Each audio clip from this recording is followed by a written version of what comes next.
The colony ship Endurance hit the ground hard. Metal screamed against rock. Fire bloomed in the cargo holds. When the noise finally stopped, Danny Kowalski found himself hanging upside down in his seat, blood dripping from a cut on his forehead. He was alive. That surprised him. Danny was 34 years old, a ship engineer from a small town in Montana. He had joined the colonial fleet because he was good with his hands and bad with people. Machines made sense to him. They followed rules. They did not lie or cheat or leave without saying goodbye like his ex-wife had done 3 years ago. He cut himself free from the harness and dropped to what used to be the ceiling. Around him, the ship groaned and settled. Emergency lights flickered red, casting strange shadows across the ruined corridor. For the next 6 hours, Danny searched the wreckage. He found survivors. Not many. Of the 47 crew members who had started this journey, only 9 were still breathing. Captain Maria Vance had a broken arm, but refused to stop giving orders. Medic Tony Reyes worked without rest, stitching wounds and setting bones with steady hands. Engineer Beth Carson sat in the corner, staring at nothing, because her husband had been in the section that burned. They had crashed on an unknown world in the outer rim of explored space. Their beacon was broken. Their supplies were limited. Help was not coming. Danny did what he always did when things fell apart. He started fixing things. The atmospheric processes were damaged but not destroyed. He spent 2 days rebuilding them, working by flashlight, talking to himself because the silence was too heavy. The water purification system needed new filters, so he made some from salvaged materials. The heating unit was a mess, but Danny had learned his trade from his grandfather, a blacksmith who believed that anything could be repaired if you tried hard enough. On the 4th day, Danny went to Cargo Bay 7 to look for spare parts. The bay was a disaster. Support beams had collapsed. Hydroponics equipment lay shattered across the floor. Protein paste containers had burst and frozen in the cold air. Danny picked his way through the mess carefully, his breath forming clouds in front of his face. That was when he saw it. The egg was half buried under a twisted metal beam.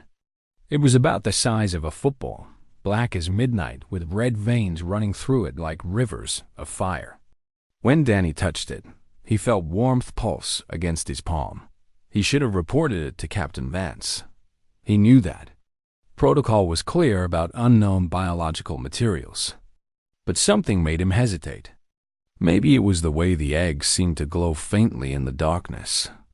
Maybe it was the strange feeling of connection that washed over him when he held it. Or maybe Danny was just lonely, and the egg was warm, and he needed something to care about that was not a broken machine. He wrapped the egg in thermal blankets and carried it back to his workshop. He made a nest for it from spare wiring and insulation foam, tucking it into a corner where nobody would see. Then he went back to work, fixing the things that needed fixing, trying not to think about what might be growing inside that strange shell. 2 weeks later, Danny was elbow deep in the water purification system when he heard a crack. He turned around. The egg had split open. Something small and wet was pushing its way out, making tiny chirping sounds that echoed in the quiet workshop. Danny approached slowly, his heart beating fast. The creature was the size of a cat. It had scales that shimmered between black and bronze. It had wings folded tight against its body like wet paper. It had a long tail and short legs and a head that seemed too big for its neck. And it had eyes. Golden eyes, bright as flames, ancient and intelligent, and looking right at him. A dragon. Danny was looking at a dragon. He had seen pictures of similar creatures in old Earth mythology. Knights fighting beasts. Princesses locked in towers. Fire and destruction and death. But this thing was not a monster from a story. It was a baby, shivering and scared, alone in a strange place far from wherever it was supposed to be. Danny knelt down. The dragon watched him, its head tilting to one side, "Hey there," Danny said softly. "It's okay. I'm not going to hurt you." The dragon made a sound. It was not quite a chirp and not quite a growl. It was something in between, like a question being asked. Danny reached out his hand. The dragon sniffed it, nostrils flaring. Then, slowly, it pressed its head against his palm. Its scales were warm, almost hot. Danny could feel a heartbeat pulsing beneath them, fast and strong. "I'm going to call you Ember," he said, "because you feel like fire." Ember chirped again, and Danny could have sworn it sounded like agreement. Over the next few days, Danny learned things about his new companion. Ember ate meat, which was a problem since their supplies were limited. Danny started catching small creatures that lived near the crash site, furry things that looked like rabbits but had too many legs. Ember devoured them hungrily, growing bigger every day. The dragon was smart. Smarter than any animal Danny had ever known. It watched everything he did with those golden eyes, following his movements as he worked on repairs. When Danny talked, Ember listened. When Danny gestured, Ember looked where he pointed. Danny knew he should tell the others. 9 people were trying to survive on a hostile world, and one of them was hiding an alien predator in his workshop. If anyone found out, there would be panic, fear, demands to kill the creature before it killed them. But Danny looked at Ember, curled up in its nest of wires, making soft sounds in its sleep. And he could not do it. "You're my secret," he whispered. "Just for now. Just until I figure out what to do." Ember opened one eye and chirped quietly. Danny smiled. It was the first time he had smiled since the crash. He did not know it yet, but that small dragon would change everything.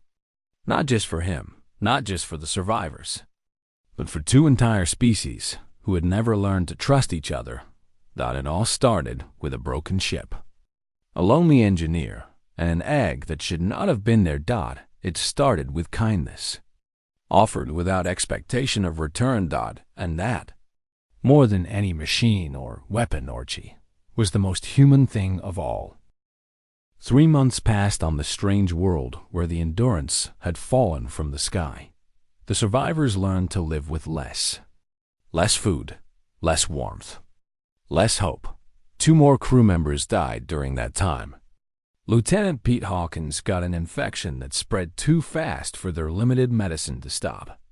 Navigator Carla Munoz froze to death when the heating system failed for 6 hours on the coldest night they had.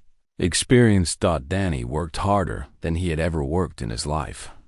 He fixed the heating unit and added backup systems so the failure would not happen again. He built a small greenhouse from broken windows and metal frames, filling it with soil he dug from the alien ground. He repaired the oxygen scrubbers 3 times, each time finding new ways to make them run on parts that were never meant to fit together. His grandfather would have been proud. The old man used to say that a real craftsman could build anything from nothing. Danny was proving him right every day. And through it all, Ember grew. The dragon was the size of a large dog now. Its scales had changed from black to a deep bronze color, shimmering like metal in the workshop lights. It had learned to hide when other crew members came near, slipping into the ventilation shafts with a speed and silence that still amazed Danny. But when they were alone, Ember would emerge and sit beside him, watching him work. Danny talked to the dragon constantly. At first, it was just to fill the quiet. His workshop was far from the main living areas, and sometimes whole days would pass without seeing another person. The sound of his own voice helped him feel less alone. But then he noticed something. Ember was not just hearing his words. Ember was understanding them. It started small. Danny would mention a tool, and Ember would look at it. He would point to a problem, and Ember would lean closer to examine it. He would explain why a repair was not working, and Ember would tilt its head in that questioning way, as if thinking about what he said. One night, Danny was trying to fix a cracked support beam. The metal had become weak in the cold, splitting along invisible fault lines. He needed to reinforce it with scrap metal, but finding the right piece was taking forever. "The problem with this alloy," he explained to Ember, "more out of habit than anything else, is that it gets fragile in extreme cold. If I had proper materials, I could fix it in an hour. But we don't have proper materials. So I need to find something that fits just right, something that can take the stress without breaking." Ember made a low rumbling sound. Then the dragon stood up and walked to the pile of scrap metal Danny had collected. Danny watched, confused. Ember sniffed through the pile, pushing pieces aside with its nose. Then it picked up a flat piece of metal in its jaws and carried it back to Danny. The dragon set it down at his feet and looked at him. Expectantl. Danny picked up the metal. It was exactly the right size, exactly the right shape, exactly what he would have chosen if he had spent another hour searching. His hands started to shake. Did you understand what I needed?" Ember chirped. That familiar questioning sound. Danny welded the metal into place. It fit perfectly. The repair was solid, better than anything he could have done on his own. He turned to find Ember watching him with what looked like satisfaction. "You understand," Danny whispered. "You actually understand." After that night, everything changed between them. Danny started teaching Ember on purpose. He showed the dragon how to read the flow of electricity through a circuit, tracing the paths with his finger while Ember followed with its eyes. He explained which materials were strong and which were weak, which could handle heat and which would melt. He demonstrated how to identify problems by listening to the sounds a machine made, the clicks and hums that told you something was wrong. Ember learned fast, faster than Danny had expected. The dragon did not just memorize what Danny showed it. Ember made connections, saw patterns, found solutions that Danny had never considered. One evening, Danny came back to his workshop to find that the atmospheric processor was running better than it had since the crash. Someone had made adjustments to the airflow, rerouted the power distribution, solved problems that Danny had been struggling with for weeks. He had not made those changes. Captain Maria Vance found him staring at the machine with his mouth open. "It's working perfectly," she said, her voice suspicious. "How did you do it?" Danny hesitated. He had kept his secret for 3 months. But secrets were heavy things, and he was tired of carrying this one alone. "I had help," he said. Maria's eyes narrowed. "Help from who?" "Half the crew can barely stand up, and the other half doesn't know a screwdriver from a socket wrench." Danny took a deep breath. Then he made a whistling sound. 3 notes in a pattern he and Ember had developed together. The dragon emerged from the ventilation shaft. It was beautiful in the dim light, scales gleaming like polished bronze, wings folded against its back, golden eyes bright with intelligence. Ember settled beside Danny and looked at Maria calmly, as if daring her to object. Maria Vance had faced many dangerous things in her 20 years of service. She had fought pirates and survived asteroid storms. But Danny had never seen her face go so pale. "Before you panic," he said quickly, "please let me explain." Maria did not say anything for a long moment. She just stared at the dragon, and the dragon stared back at her. Then Ember did something unexpected. It walked to the atmospheric processor, pointed at one of the modifications with its nose, and looked back at Maria. The message was clear. "I did this. I helped." Maria let out a breath she'd been holding. "Start explaining," she said. "And this better be good." Danny told her everything. The egg, the hatching, the months of secret teaching and slow understanding. By the time he finished, Ember had curled up at his feet, eyes half closed, rumbling softly like a purring cat. Maria was quiet for a long time. "It's intelligent," she finally said. "Really intelligent." "More than intelligent," Danny replied. It learns.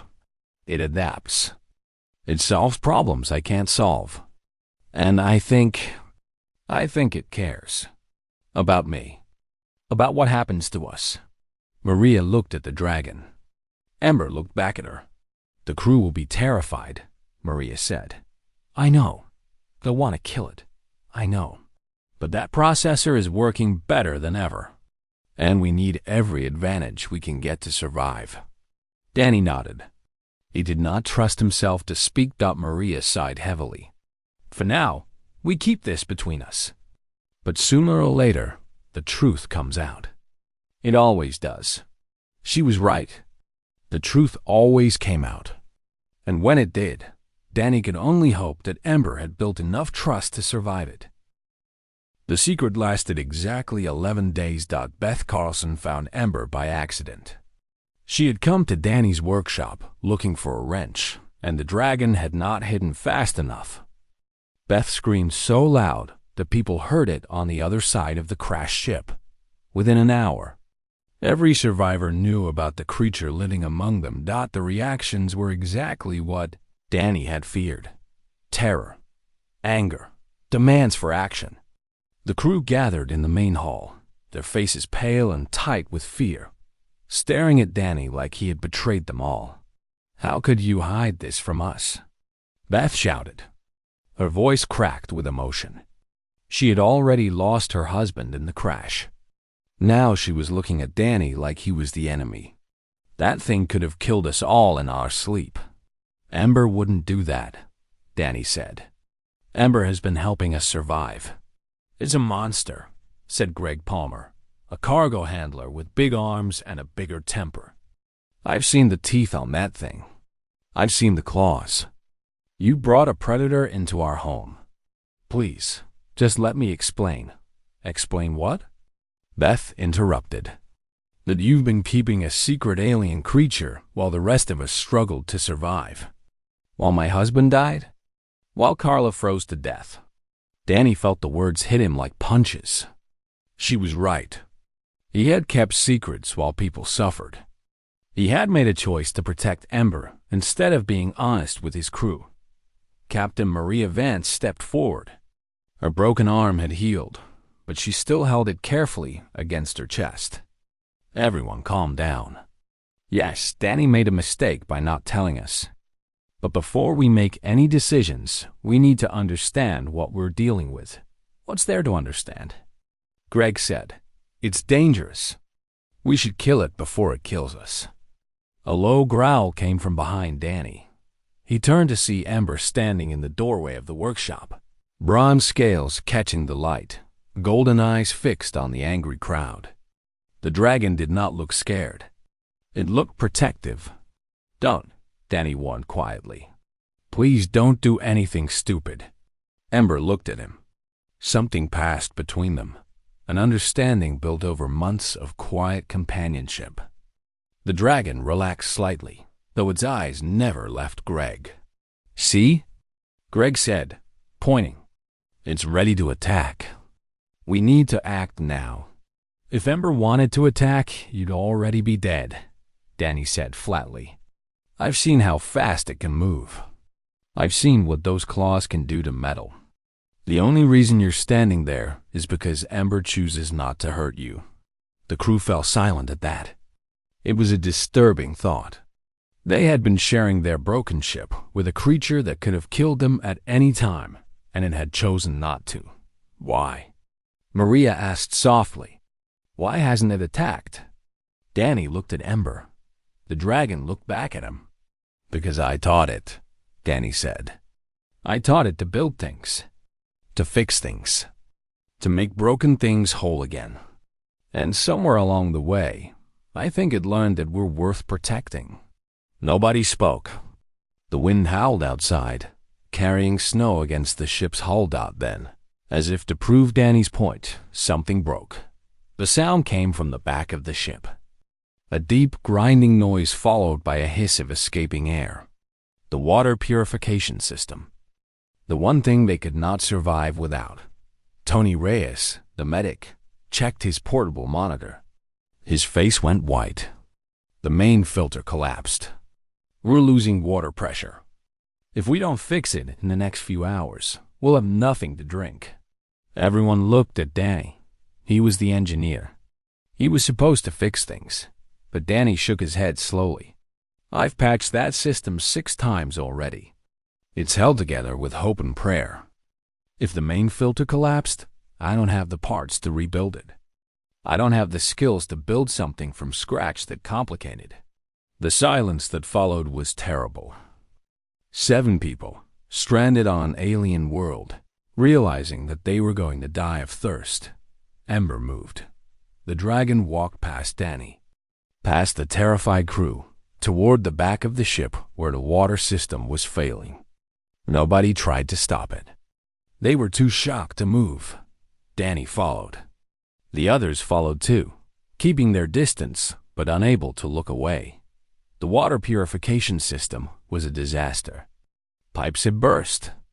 The main filter housing had cracked open, spilling charred components across the floor. It would take a team of engineers with proper tools and materials weeks to fix it. Ember studied the damage for a long moment. Then the dragon began to work. It moved with purpose and precision. It pulled apart damaged components with its claws, sorting the salvageable pieces from the destroyed ones. It examined each part carefully, sniffing at materials to test their properties, just like Danny had taught it to do. Then it began to build. Danny watched in amazement as Ember constructed a new filtration system from scratch. The dragon used materials from a dozen different sources, combining them in ways that Danny had never considered.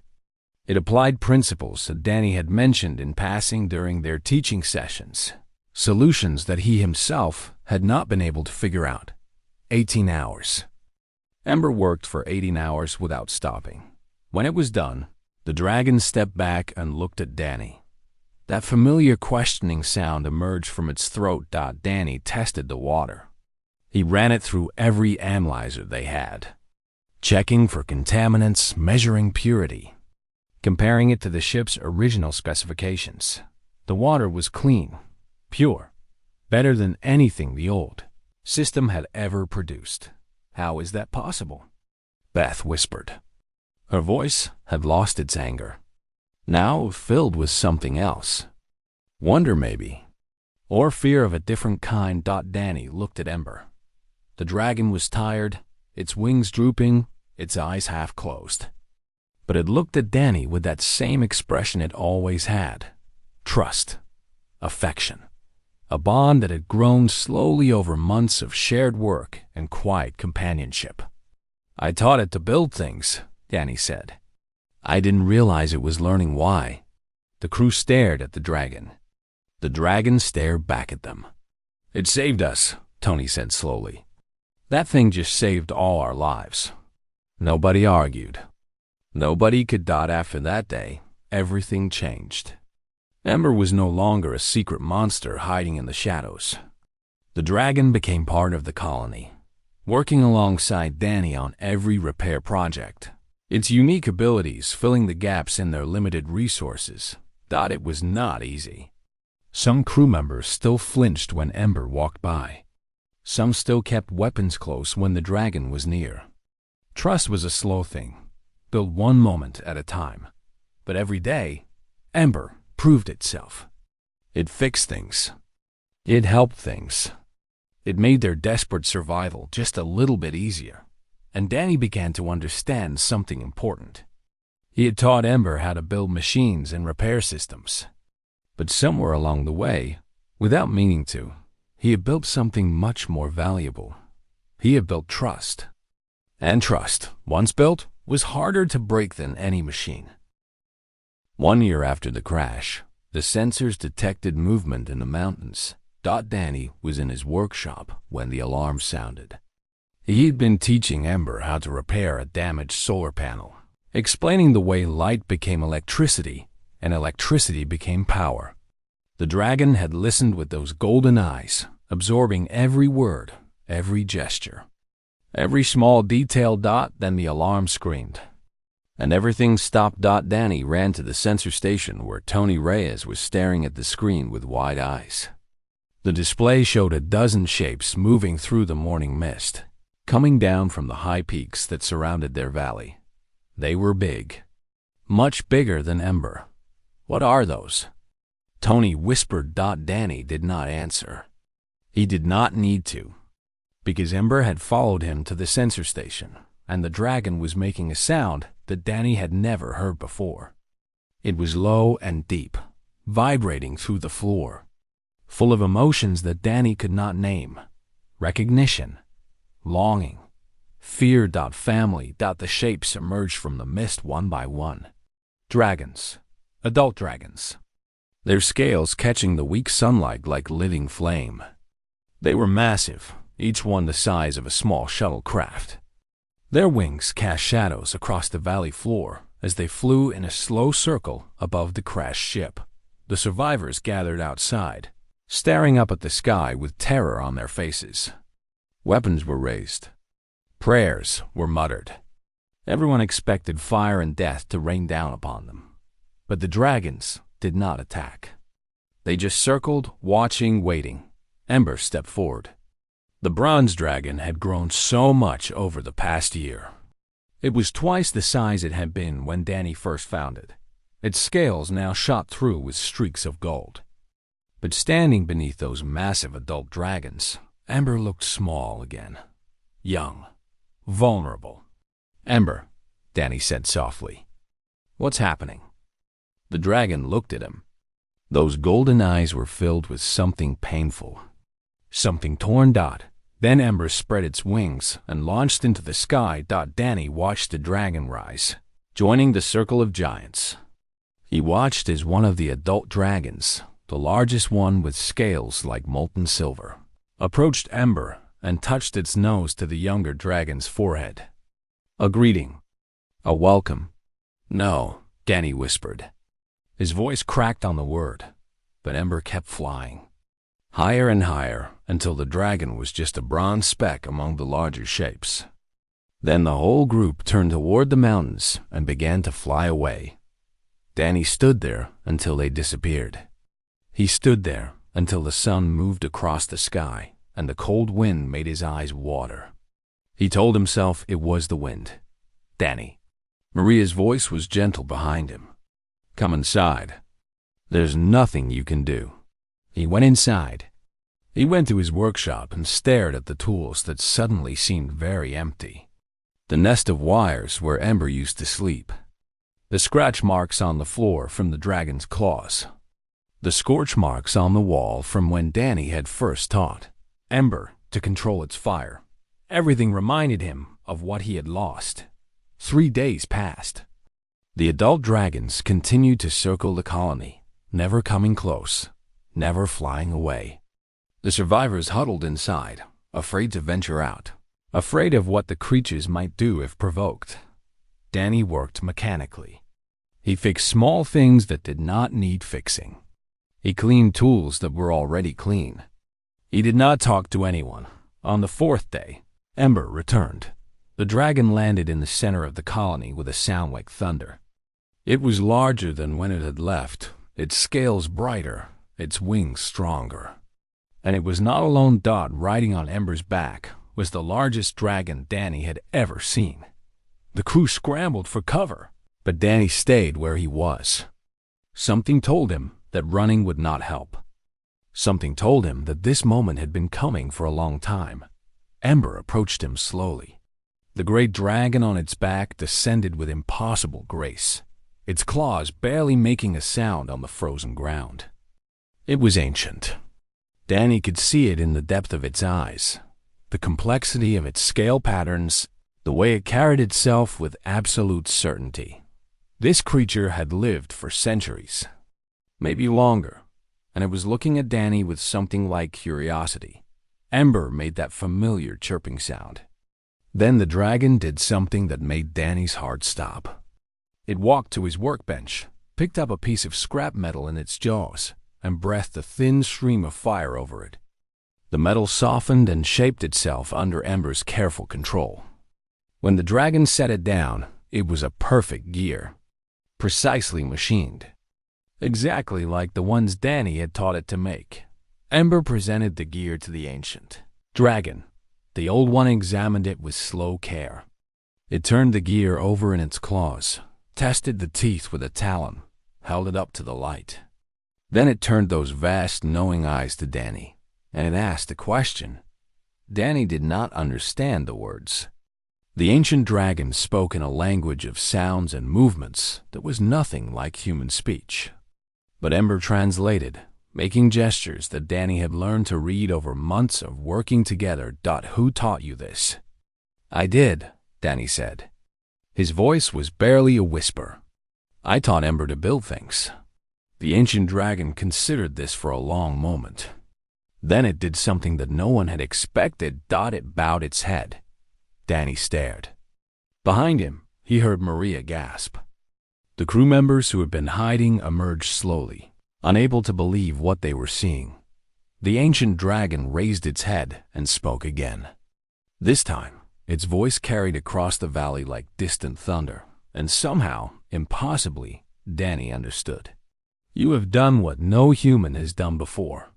You found one of our young, alone and helpless, and instead of destroying it, you taught it. You shared your knowledge freely. You gave without expecting to receive. Danny glanced at Ember. The dragon was watching him with those golden eyes, full of emotions that Danny was only beginning to understand. We have watched your kind for many generations, the ancient dragon continued. We have seen you spread across the stars. We have seen you fight and build and destroy and create. But we have never seen this. A human who looked at one of our children and saw something worth teaching. I didn't know what Ember was, Danny admitted. I just knew it was alone and scared. And I thought everyone deserves a chance. The ancient dragon made a sound that might have been laughter. That is the most human thing I have ever heard, it said. And perhaps the most beautiful. It turned to look at the survivors gathered behind Danny. 7 humans. Fragile and small, clinging to life on a world that was not their own. You are welcome here, the ancient dragon said. You and all your kind who come in peace. Our child has shown us that trust is possible between our peoples. Now it is time to see if trust can grow. Danny looked at Ember. Ember looked back at him. And for the first time in days, Danny smiled. The ancient dragon's name was difficult for human tongues to speak. Danny tried several times, producing sounds that made Ember tilt its head in amusement. Finally, with the help of gestures and patience, they agreed on a translation. First fire and darkness. The matriarch of her clan, the oldest of her kind still living. The keeper of memories that stretched back further than human civilization, and she wanted to talk to Danny. They sat together in what had once been Danny's workshop, though it was too small for First Fire's massive body. The ancient dragon had to curl herself around the room like a cat in a box. Her tail wrapped around her feet, her head lowered to look Danny in the eye. Ember sat between them, translating when words failed and silence stretched too long. Your kind is young, First Fire said. Her voice was gentle now, nothing like the thunder that had rolled across the valley. So young. We remember when you had not yet left your birth world. We watched your first ships crawl between the stars like insects learning to fly. Danny did not know what to say to that. He had never thought of humanity as young before. But compared to a creature who remembered the birth of human civilization, what were they but children? We feared you, First Fire continued. Your kind multiplies quickly. You spread across worlds like fire across dry grass. And where you go, you change things. You tear down mountains and build cities. You reshape worlds to suit your needs. We thought you would come here eventually. We thought you would destroy us. We didn't even know you existed, Danny said. None of our sensors detected any intelligent life on this planet. First Fire made that sound again, the one that might have been laughter. We are very good at hiding. We have had many generations to learn. But hiding is not living. And we grew tired of watching from the shadows while your kind built wonders we could not imagine. She looked at Ember then, and her ancient eyes softened with something like love. We sent her to learn, First Fire said. A single egg, placed where we knew your ship would crash. We hoped that if one of your kind found her, they might see something worth keeping alive. We hoped they might teach her something we had forgotten how to learn. Danny felt cold spread through his chest. You knew the ship would crash? We saw it falling. We could have warned you. We chose not to. First Fire's gaze was steady, unapologetic. We needed to see what humans would do when they had nothing, when survival was uncertain and every choice mattered. We needed to know if you were worth trusting. Danny thought about the past year. The deaths. The suffering. The desperate struggle to stay alive on a world that wanted them dead. First Fire's people could have helped them. Could have saved Pete and Carla. Could have made everything easier. They had chosen to watch instead. That's cruel, Danny said quietly. Yes, First Fire agreed. We are old, and old creatures are often cruel. But we are also careful. Trust is not given freely among our kind. It must be earned. And you, Danny Kowalski from a small town in a place called Montana, have earned it. She turned to look at the workshop around them, at the tools and parts and half-finished projects that covered every surface, at the evidence of a year spent building, creating, surviving against impossible odds. You found our child alone and afraid. You fed her when you had barely enough food for yourself. You kept her warm when the cold could have killed you both. And when you could have used her as a weapon or a tool, you chose instead to teach her, to share your knowledge freely, asking nothing in return. I just wanted someone to talk to, Danny admitted. I was lonely. Ember was the only one who listened. And that is precisely why you are remarkable. First Fire lowered her head until her eye was level with Danny's face. Your kind has many gifts. You are clever and creative and stubborn beyond reason. But your greatest gift is this. You care. You form bonds with creatures who are nothing like you. You see a frightened hatchling and feel compassion. You see a stranger in need and offer help. She breathed out slowly, and the air shimmered with heat. We have forgotten how to do that, she said. We have lived so long, lost so many of our own, that we closed our hearts to prevent more pain. But pain is the price of connection. And without connection, we are nothing but long-lived stones, growing older in the darkness. Ember made a soft sound. Danny looked at the dragon, his dragon, the creature he had raised from an egg, without knowing what it would become. Ember's golden eyes were bright with emotion. She loves you, First Fire said simply. Not as a servant loves a master. Not as a pet loves an owner. She loves you as family, as the one who taught her that the world is worth caring about. That bond is more precious than anything we dragons possess. Danny felt tears burn his eyes. He blinked them back, but not fast enough. Teach us, First Fire said. Not just to build machines. Teach us to trust again. Teach us to care again. Show us how humans build bonds that make survival worth the struggle. What can you teach us in return? Danny asked. First Fire smiled. It was a strange expression on a dragon's face, full of teeth and ancient wisdom. We can teach you to fly, to live for thousands of years, to remember the stars when they were young. She spread her wings, and they filled the room like shadows. We can teach you wonders you have never imagined. But first, you must teach us to hope. Danny looked at Ember. Ember looked back at him.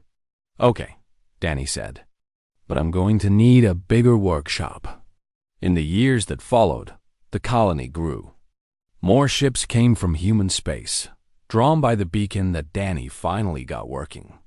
They brought settlers and scientists and curious souls who wanted to see the world where humans and dragons had learned to live together.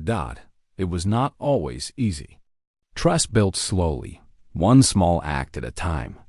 There were misunderstandings and arguments and moments when everything nearly fell apart. But Danny kept teaching, and Ember kept translating, and First Fire kept watching with those ancient eyes that had seen civilizations rise and fall. The dragons learned to build things. Not just machines, but schools and hospitals and places where young dragons and human children could learn side by side. The humans learned to fly, carried on dragon backs to see their new world from above. And Danny Kowalski, a simple engineer from Montana who had never wanted anything more than to fix broken things, discovered that the greatest thing he had ever built was not a machine at all.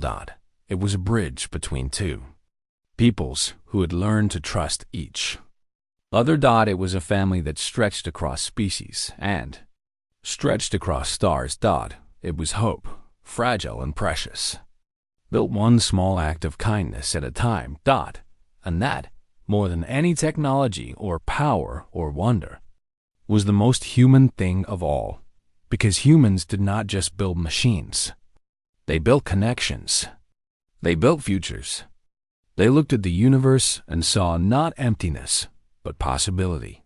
And sometimes, when they were very lucky, they found someone who needed teaching, someone who needed trust, someone who needed love. Danny had found all three in a single small egg on a cold alien world. And he had never stopped building since.